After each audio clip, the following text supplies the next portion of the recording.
حضرت عبداللہ بن مسعود رضی اللہ عنہ نے ایک حدیث بیان کی، لعن اللہ الواشمات والمتشمات والمتنمصات، اللہ تعالیٰ ان عورتوں پر بھی لعنت فرماتا ہے جو اپنے چہرے کے بال اکھاڑتی ہیں۔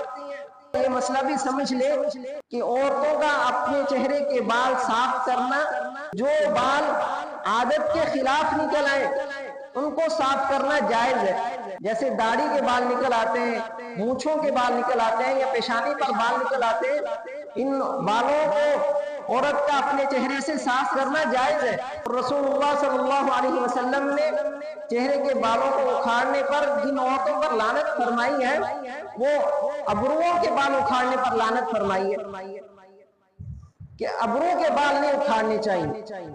اسی طرح مردوں کے چہرے پر نیچے والے جبڑے پر جو بال ہے وہ داڑھی کے بال ہے۔ اب داڑھی ایک مشت سے کم نہیں کرنی چاہیے، پوری داڑھی رکھنی چاہیے۔ جو آدمی ایک مشت سے کم داڑھی رکھے گا وہ گناہگار ہوگا، اور یہ ایسا گناہ ہے کہ اگر آدمی نماز پڑھ رہا ہے تو نماز میں بھی داڑھی کٹوانے کا گناہ مل رہا ہے۔ اگر یہ آدمی روزہ رکھ کر قرآن کی تلاوت کر رہا ہے اس وقت بھی اس کو داڑھی کٹوانے کا گناہ مل رہا ہے۔ تو اس لیے ہمیں رسول اللہ صلی اللہ علیہ وسلم کی داڑھی کی سنت کو اپنانا چاہیے، چہرے کی زینت ہے۔